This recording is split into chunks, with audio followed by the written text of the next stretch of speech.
Alcatraz Island rises abruptly from the cold waters of San Francisco Bay.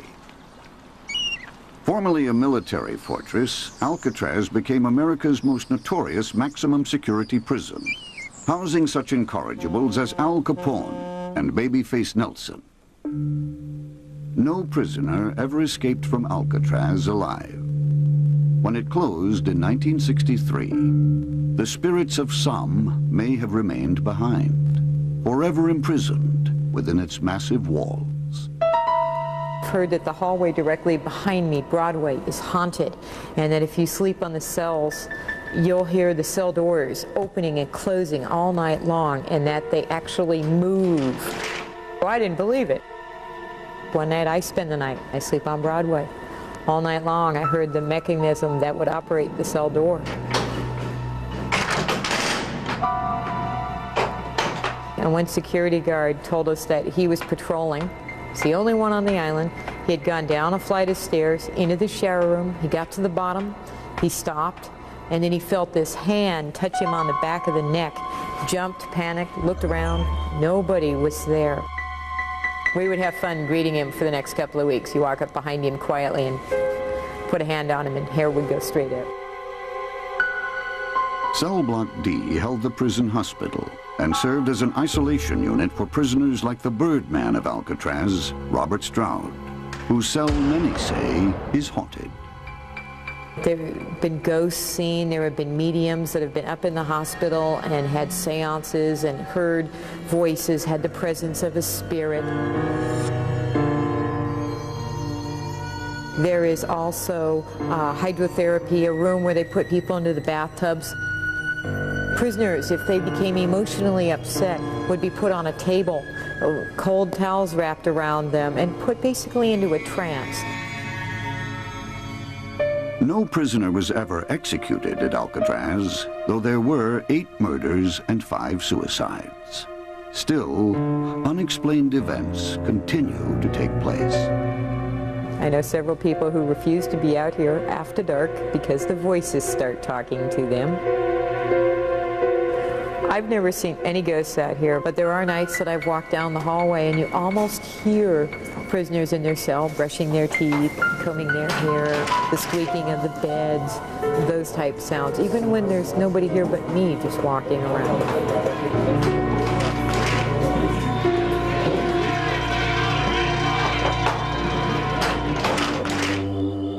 How and why does a place become haunted? And if ghosts exist, why? These questions have been asked, but never answered. The reality is that they are around us all the time. There are a number of theories of why we have ghosts. The most practical one, I suppose, is people that the desire is so great within them that they have to keep coming back to where they existed, or there's some great emotional pullback and they cannot totally accept the fact that they've left the physical body. In San Jose, California, visiting ghosts must navigate through a Victorian mansion built according to blueprints received from the spirit world. In the Winchester house, unwanted ghosts travel at their own risk. Twisting corridors, a maze of stairways, and doors to nowhere were designed to confuse evil spirits. Do the spirits of the night still visit? Employees report ghostly visages and other unexplained phenomena.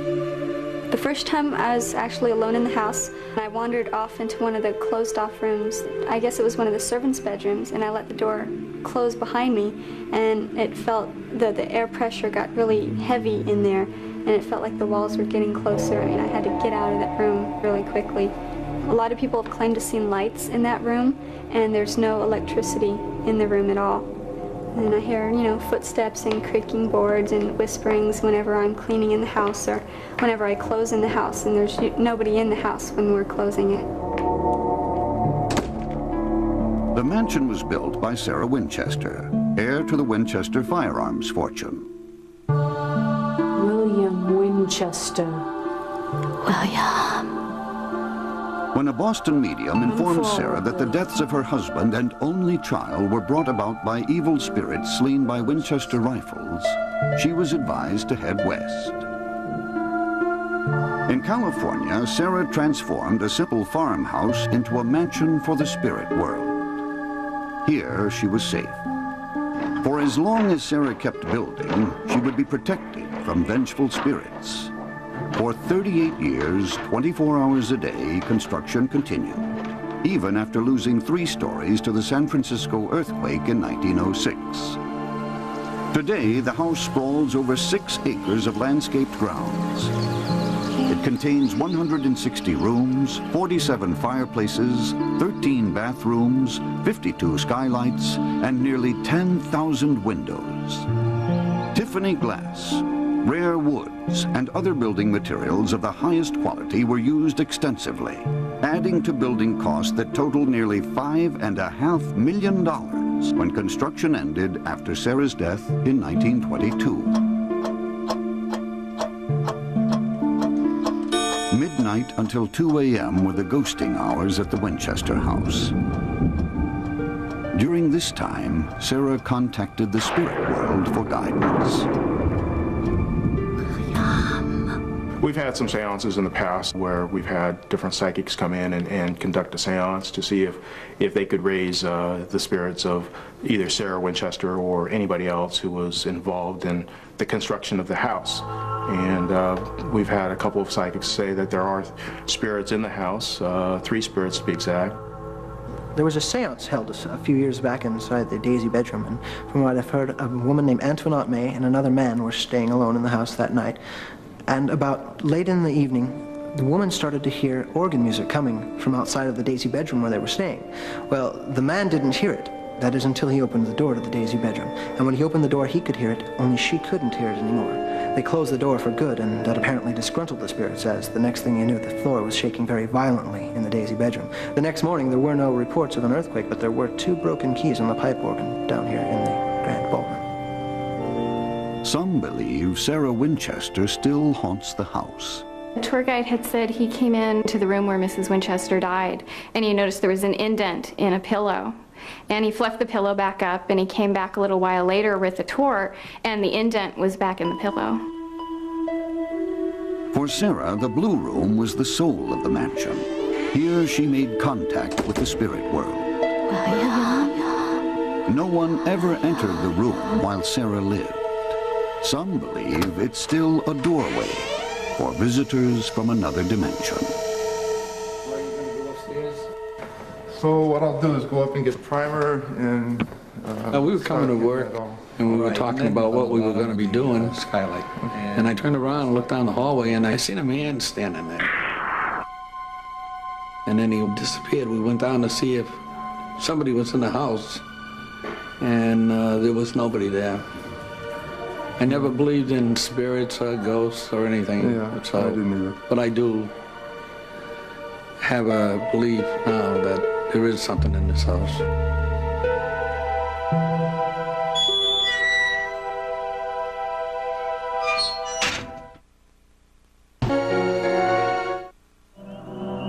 America's landscape is dotted with haunted places. One of the most famous hauntings occurred in 1848 in a small wood frame house in Hydesville, New York. 2 sisters, Margaret and Catherine Fox, began communicating with an unseen spirit. Their communication so captured the public's imagination that within a few years, spiritual congregations were springing up across the country.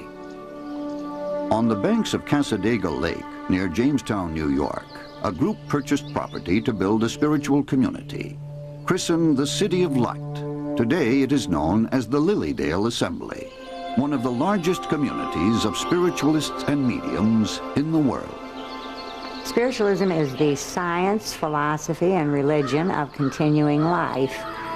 Spiritualists believe that there is no death. There are only different ways of living. Sometimes I see them so clearly that they look like like flesh people to me. Good afternoon, everyone. Good afternoon. If I touch with someone who's had a message, please let me know, because we like to read this message. We also believe that there is communication between the physical expression of life and the spiritual expression of life. And this is where the mediumship part of spiritualism comes in. Is this father, please? Grandfather? Grandfather. Thank you, because he comes in so strongly with you. What happens is that we are able to communicate with people who've passed on. Actually, we don't communicate with them, they communicate with us. I'm a clairvoyant, which is technically clear seeing. Readings before? No, I haven't had no readings. When I do a reading, I kind of step out of my body a little bit, just kind of go out of phase with it. And I send out a thought for the people that this person wishes to communicate with. When people touch in from spirit, and when I say spirit, I mean someone who has died, they identify themselves. Sometimes it's a name, it might be a relationship, it might be the way they died. I never know what's going to come through. It might even be a last name of Stevens. I didn't hear it very clearly. We believe that everyone has the capacity to tune into spirit. Most people don't seem to choose to use it. I have never walked into any building where I couldn't sense some spirit activity. Spirits are everywhere.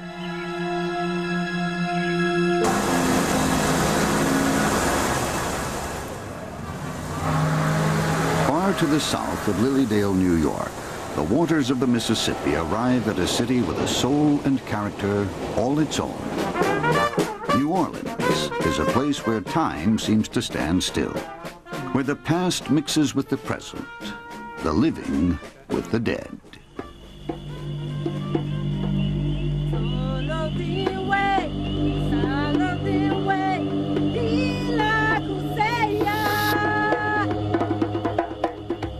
Voodoo arrived with slaves from Africa and the Caribbean. Today it is practiced much as it was then, with rituals and ceremonies to call forth the spirits of the dead.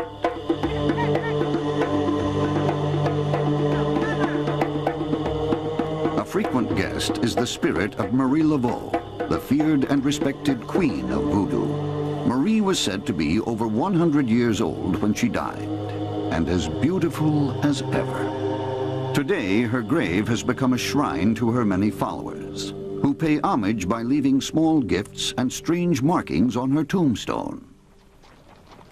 New Orleans' past is full of ghostly legends. Located in the French Quarter is one of the nation's first pharmacies. But legend has it that in other parts of the building, a doctor practiced a more gruesome form of medicine, performing medical experiments on human subjects. Strange noises and ghostly apparitions are said to be those of his victims. A few blocks away was the 19th century home of Madame Lalaurie, a prominent and respected socialite, until workmen discovered a hidden upstairs room where she tortured chained slaves. Her dark secret exposed, she was forced to flee the city, leaving behind only the ghosts of her victims, who still haunt the property. But stories and legends don't explain New Orleans' present-day hauntings. Employees at Maxwell's, a jazz club in the heart of the French Quarter, have seen two ghosts. One, a jazz musician.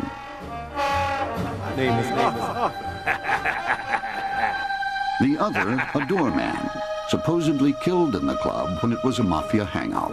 Good evening. Welcome. It was late at night and I was cleaning up and everything, and something caught my eye, and I look up here to the balcony, and for about 2 seconds, there was this guy standing there. Looked Italian, his hair slicked straight back, what looked like kind of like a tuxedo or some kind of evening wear on, and he was just looking at me and like smiling, and then he was gone. Is he the ghost of a mafia soldier returning to the place of his death? The Southern Nights Bed and Breakfast, the site of a series of paranormal occurrences. There were such strange things that went on when I first bought the house. I would hear sounds and whispers and voices. My housekeeper, my son, would come to me and say, "Did you call me?" And I hadn't. When we first moved in here, that's when I first started to notice the first strange occurrences. A few times when I walked in different rooms, the hair would stand up on the back of my neck as if someone was in the room with me. When I look around, no one's there. I discount it as something, maybe it's just in my imagination. It's a sense that somebody is there. An overwhelming sense that you're not alone in a room. The cold spots, the cold places where it's just cold around you. You can feel it. I always felt something very strange when I would go through the dining room. It was like the air was heavier here than it was in the other parts of the house. It was like I couldn't breathe. A few other times we had mainly mechanical and electrical phenomena. Lights would turn on. Alarm clocks that would set off when I had made sure that all the alarm clocks were disconnected. Doors locked themselves. Doors which I had just opened just a few minutes earlier and no one else was up there with me. And then I started having these experiences with my guests who would tell me these incredible stories. To better understand the strange occurrences, Judy contacted Larry Motz, a parapsychologist and paranormal investigator. Our actual organization is the International Society for Paranormal Research, and we have what we call Hauntings Today investigations and ghost expeditions. We conduct scientific investigations of phenomena and try to determine, using scientific methods, what's going on. Larry sent a staff member to investigate the haunting. And I said, why don't you go around and look at everything, you know, check out all the rooms. So when she came back, she said, do you know you have an entity in the house? I never thought about it, but then all of a sudden it really made sense. I think this is very definitely a haunted house. Is go ahead and we'll start here and then proceed through each floor as we go. Our particular organization is a little unique in the fact that we use a combination of scientists as well as psychic investigators. When we get in the building, you just kind of start sensing what you feel. And then we use equipment like cameras, thermal radiation, ultrasound, magnetometers for electromagnetic energy fields. Any device that we feel can maybe detect some type of phenomena. We have conducted numerous investigations in haunted hotels, just like the Bourbon Orleans Hotel here in the French Quarter in New Orleans. There have been people walking by this particular guest room suite and have heard a little girl crying. Hotel managers proceed to go up there, knock on the door, no answer, walk in, no one's there. The cook that used to work in the kitchen would be working at night, especially the third floor. He said you'd hear voices at night, people talking, things going across the room. He actually the lights went out one night and got slapped across the face and left a handprint on his face. He left and did not come back.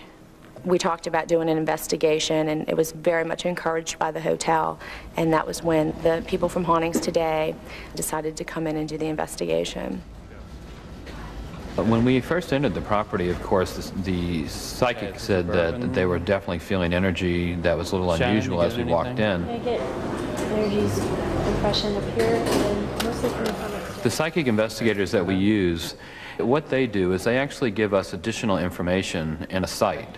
Scientifically, we can go in and detect at times different types of phenomena that might be occurring, but we can't tell you who the entity is or what's going on or what the entity looks like and so on, where the psychic investigative team has that ability. I get the impression that this staircase is older, probably original to the building, this one. As we proceeded to the ballroom area, we were able to get a number of unusual electromagnetic energy readings, as well as cold spots, which are pretty common to a haunting. And we also experienced some poltergeist activity with one of the chandeliers that actually started to move. Yeah, do you feel that? Let's get a temperature reading. The paranormal phenomena may be related to the hotel's rich and varied past. At different times, it was the home of St. Mary's Academy, St. John's Orphanage, and the famous Orleans Ballroom. Psychically, one of the team members actually saw residual images of dances and balls that had taken place there in the past. My information comes a lot of different ways. Sometimes I hear words, sometimes I'll feel emotions. Also, I use what's called the third eye, so a lot of times when I'm doing investigations, you'll see me with my eyes closed. What I'm doing is I'm kind of scouting the area for different energy and disruptions. Okay, I feel like there's somebody watching us, somebody behind us this way. Okay, get shots of that.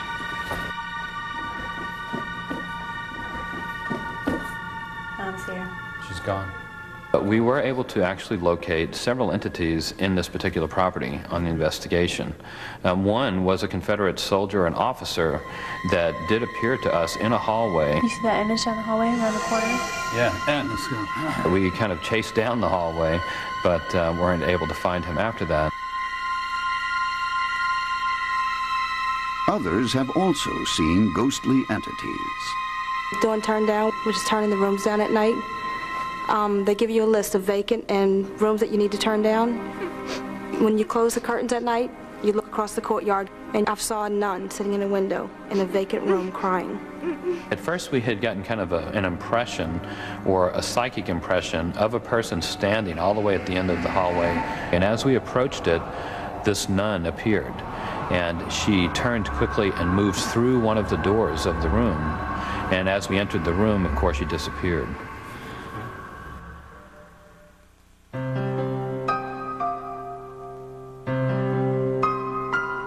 If the psychic impressions and magnetic readings are indications of unknown spirits, a night at the Bourbon Orleans may be a little more than a guest bargains for.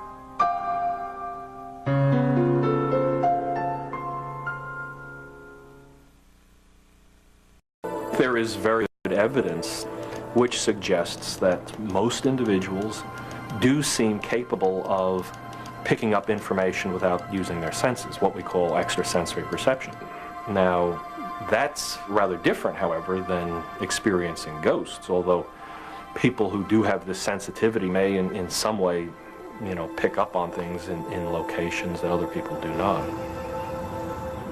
The Rhine Research Center in Durham, North Carolina, has been on the cutting edge of paranormal research thanks to J.B. and Louisa Rhine. They took paranormal research out of the seance room and brought it into the science laboratory. We still continue to look at those kind of extraordinary human abilities that we call extrasensory perception, and also, to a lesser degree, psychokinesis. Now, the ESP we're looking at through one technique is called a Ganzfeld, and it involves putting him or her into a rather mild state of sensory isolation, and we do that by putting ping pong balls over the eyes and putting headphones delivering white noise to the ears. The goal of this is to try to induce a sort of hypnotic or sleep-like state. And then they're asked to describe whatever thoughts and images are coming into their mind.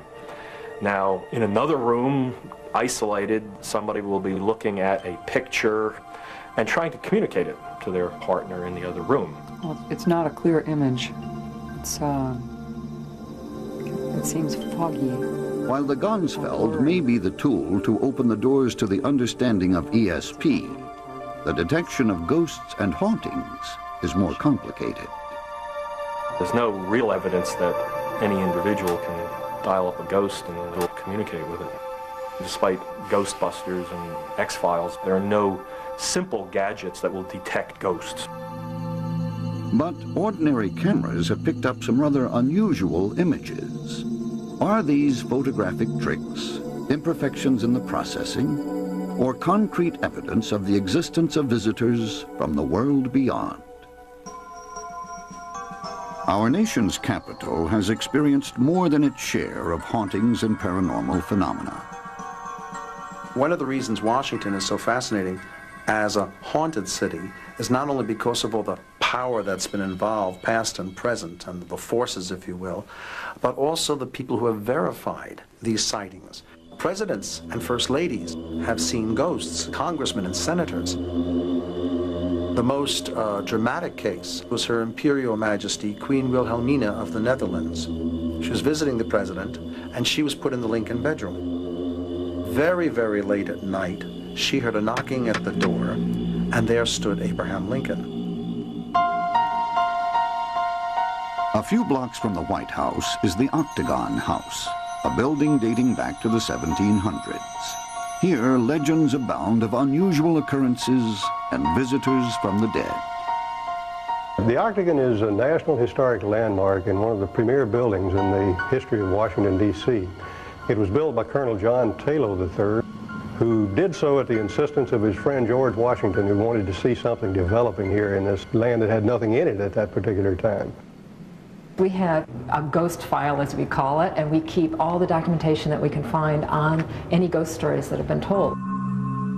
One of the most fascinating ones relates to a daughter of the Talos, supposedly, who, in a fit of melancholy that she would never be able to marry her lover, she threw herself over the stair. There are a lot of stories about the stairway. A very well-known architectural photographer. He was on the upper landing in the Octagon trying to get his camera set to do a shot, and he felt as though he was being pushed over the railing. The Octagon served as a temporary White House during the War of 1812. Today, visitors report seeing the visage of First Lady Dolly Madison and smelling the scent of her lilac perfume. Some have heard sounds attributed to a murdered slave whose body was found buried in an interior wall. Others have witnessed the sudden, unexplained swinging of the staircase chandelier. So there have been a lot of experiences that have had something to say about the fact that maybe others do occupy this building that we don't know about. Even the U.S. Capitol is believed to be haunted. When President Garfield was assassinated, it was after a long and spectacular trial of the assassin Charles Guiteau. And a guard going through the rotunda suddenly thought he saw Guiteau walking through there, and he gave chase. And suddenly he stopped and realized, wait a minute, Guiteau was executed last week, and the ghost disappeared. The most haunted room in the Capitol is said to be Statuary Hall, once the chamber of the House of Representatives. Visitors report hearing the voice of John Quincy Adams passionately debating the issues of the day. And former guards claim that late one night, the statues came to life and danced a ghostly minuet. But the most alarming story is of a demonic cat who appears in the sub-basement of the Capitol near the tomb built for George Washington. The cat's appearance has foreshadowed national tragedies like the death of FDR in 1945 and the assassination of John F. Kennedy in 1963.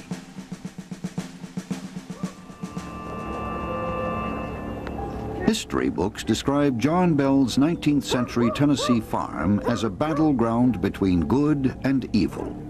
The place where a malevolent spirit began her centuries-old torment of the Bell family.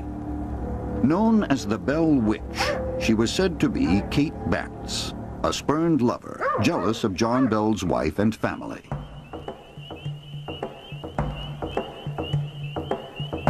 The witch's reign of terror began with the appearance of a demon-like creature at the farm.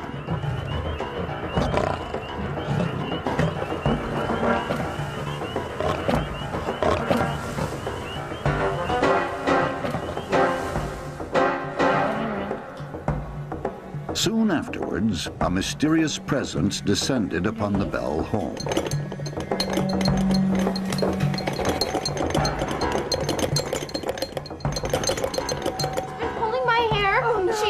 The presence soon turned violent. Bell's daughter, Elizabeth, was a favorite target.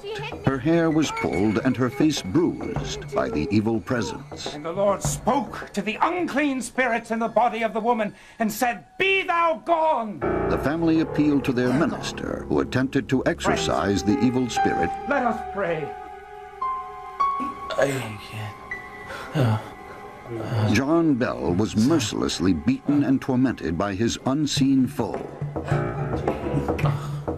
3 years after Kate's first appearance, John Bell fell into a coma. It was said the Bell Witch had slipped poison into his medication. Oh, I walk in the valley of the shadow of death. He died on December 21st, 1820. Mourners heard the witch's laugh as he was lowered into his grave. Today, the Bell farm is gone, but reports of a dark-haired apparition, mysterious lights, and ungodly sounds suggest that the Bell Witch may still haunt the site.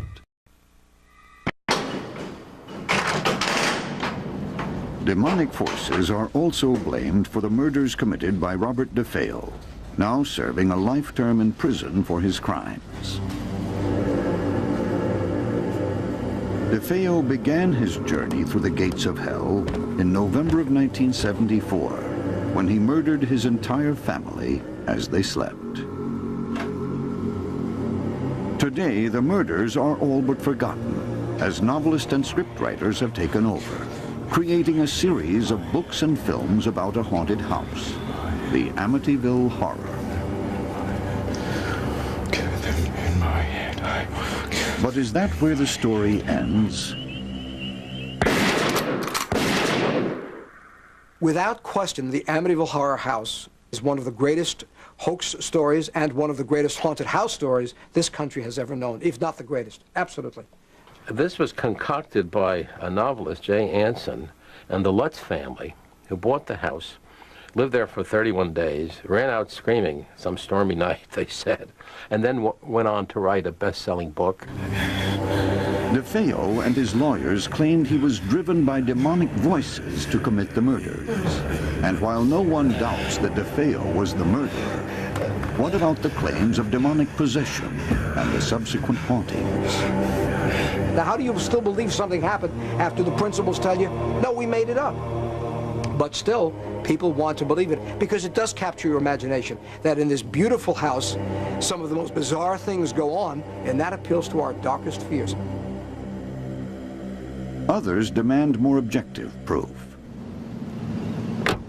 The Center for Inquiry is home to the Committee for the Scientific Investigation of the Paranormal, CSICOP, an organization dedicated to finding the truth behind paranormal activities. CSICOP was founded in 1976, and the reason why it was founded was to bring together scientists, skeptics, academics to look into the many, many paranormal claims, and they're across the board. Afterlife, poltergeists, ghostly hauntings, UFOs, and to try to find objective explanations. We founded the journal, the Skeptical Inquirer, and the Skeptical Inquirer is the leading journal reporting on our investigations. And from Minnesota goes... We try to look into whatever mysteries we can. Obviously, we can't parachute into Peoria every time Mrs. Smith thinks she has a ghost, or every time someone sees a flying saucer somewhere. But we do try to hit the bigger cases, and we do investigate paranormal claims. So yeah, with our pack and ship service. Sheltered by towering redwoods, Brookdale Lodge lies just south of San Francisco. Once one of the West Coast's premier resorts, the rustic setting and mountain air attracted Hollywood stars and other celebrities. To the sound of cascading water, guests dined and danced the night away in the Brook Room, a football field-sized room built over the waters of Clear Creek. Brookdale Lodge has had its share of trouble.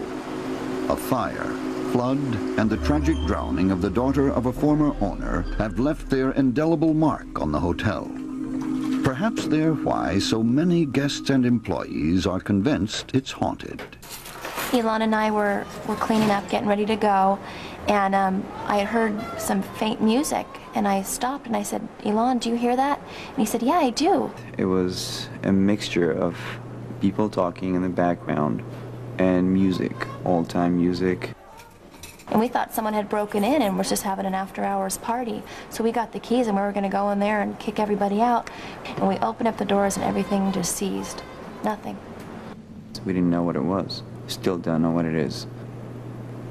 It was scary a little bit. And I was picking up tables, cocktail glasses off of tables, you know, cleaning the place up.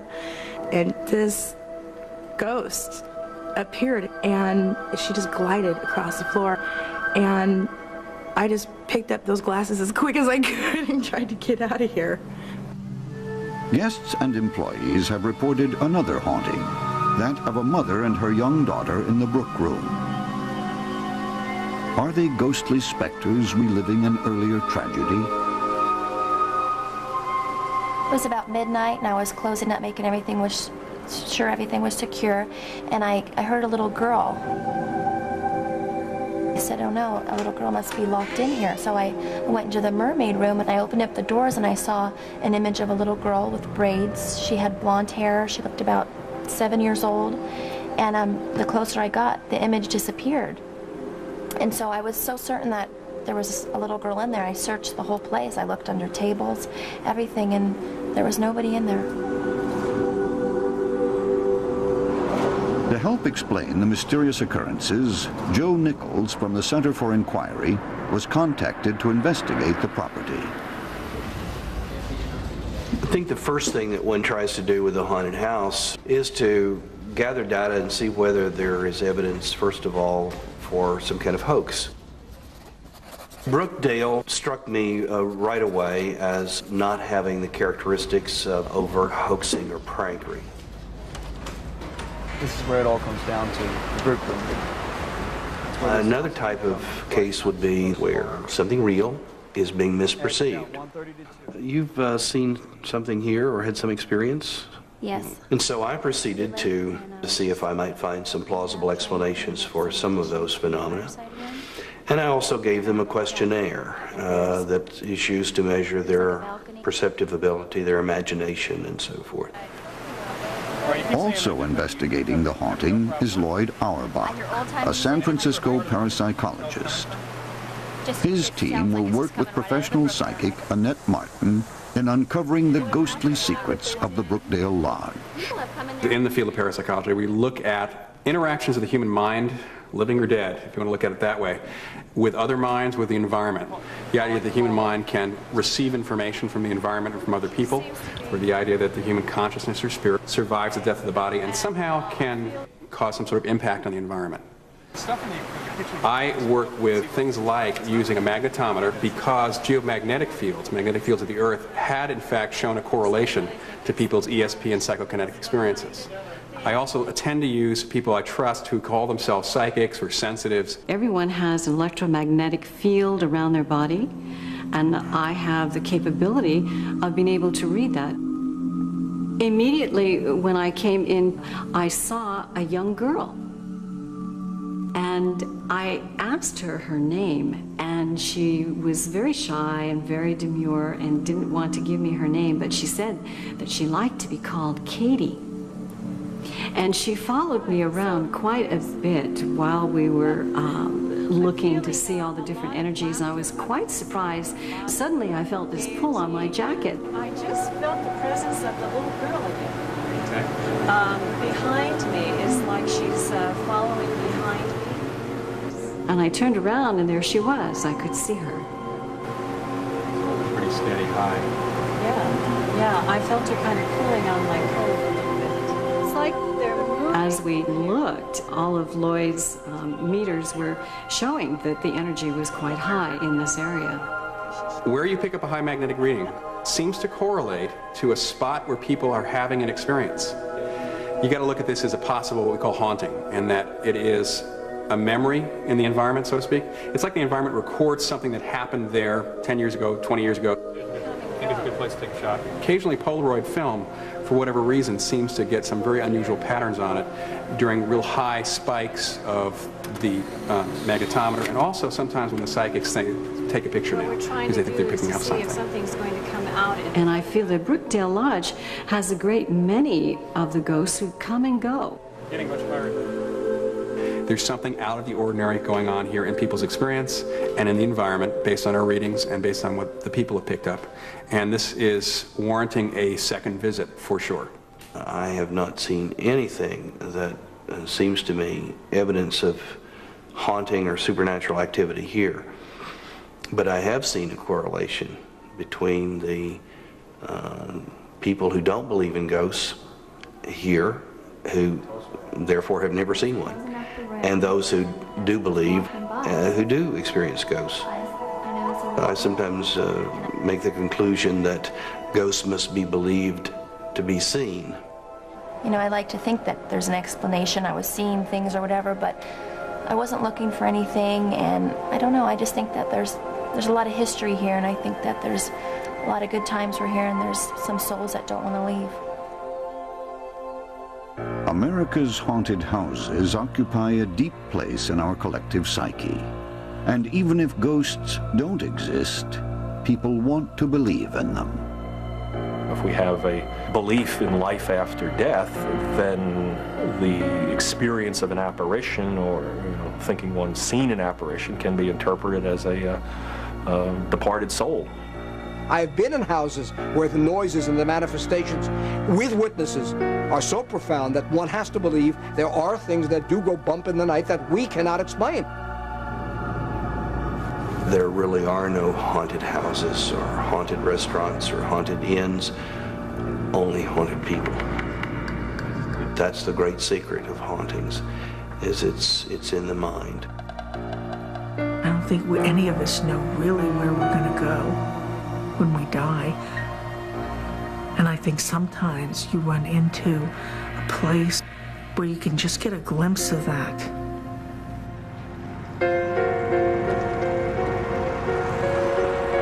The roadways to America's haunted houses wind through the worlds of myth, science, and religion.